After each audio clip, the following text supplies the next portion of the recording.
DRS. Let's put ourselves in the shoes of police officers kissing their kids and spouses goodbye every day, heading off to do a dangerous and necessary job.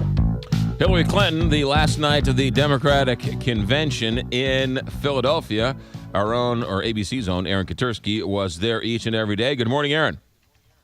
Well, good morning, McGraw. The nomination is now hers, and Hillary Clinton sets off to campaign today here in Philadelphia and then through the weekend in Pennsylvania and Ohio. Newly minted as the Democratic nominee, but also someone with a fresh line of attack against Donald Trump and some fresh ideas to test out on voters. The last night of the convention, it looked like the Democrats came with both barrels, wrapped themselves up in the flag, patriotism. If you weren't watching carefully, it looked like a past Republican convention. You know, for so long, the Republicans have owned the rhetoric around the flag and patriotism, even God and such issues.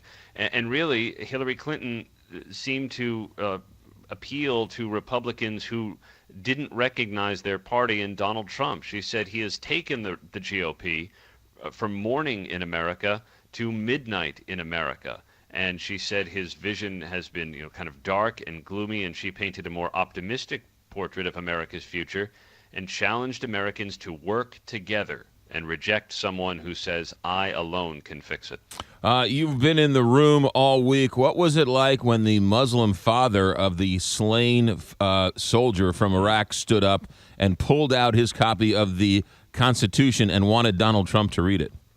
Simply devastating. A dagger in the heart of Donald Trump is how one analyst here put it. And McGraw, that father whose son, a Muslim American, was one of 14 Muslim Americans killed serving in the armed forces since 9/11, said that Donald Trump had never sacrificed anything or anyone. It was a brutal moment, and the crowd was electrified by it. Stay right there. I think we have that clip. Can you pull that clip up, Willie? Here is the Muslim father talking about how Donald Trump hasn't sacrificed at all from last night at the convention. Do we have it, Willie? Here you go.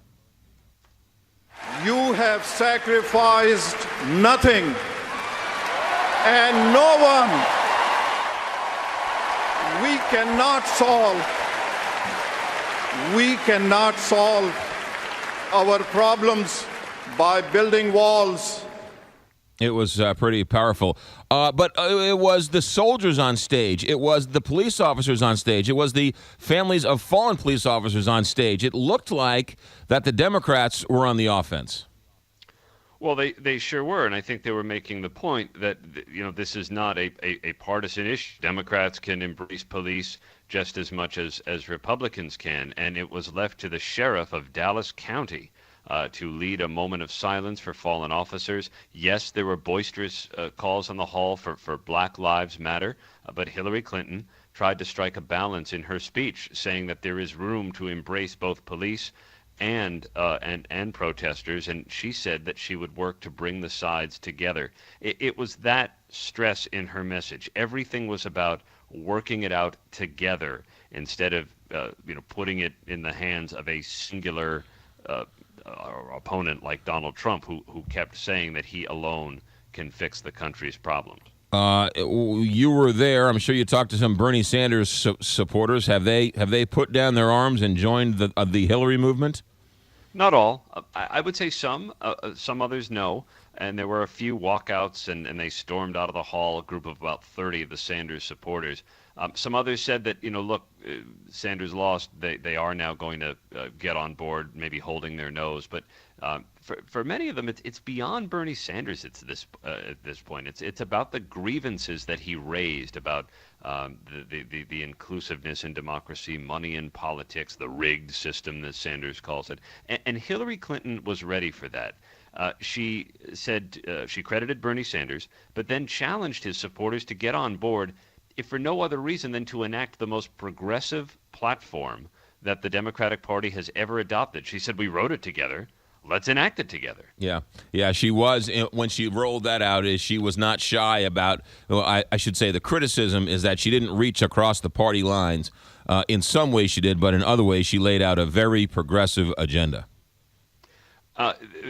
She did it in part, but I think you also hit on it, McGraw, that she also reached out to Republicans in that speech by quoting their icon Ronald Reagan and Morning in America, and saying that Donald Trump has really erased that vision and brought the country to midnight is a stark departure from Mike Pence, who said he saw echoes of Ronald Reagan in Donald Trump. And Hillary Clinton really tried to appeal to a broad base. She, I think, is taking for granted that the progressives will be there for her, if for no other reason than they can't imagine Donald Trump making some of the decisions that he would make. And she did try to reach out to independents and Republicans who were confused by Donald Trump, and that was a consistent theme of the convention. You heard it, I think, most forcefully from Mike Bloomberg. So you may not agree with Hillary Clinton, but for love of country, vote for her. Yeah. Last question, Aaron Katersky. You had a front row seat for both conventions. Which convention had more balloons?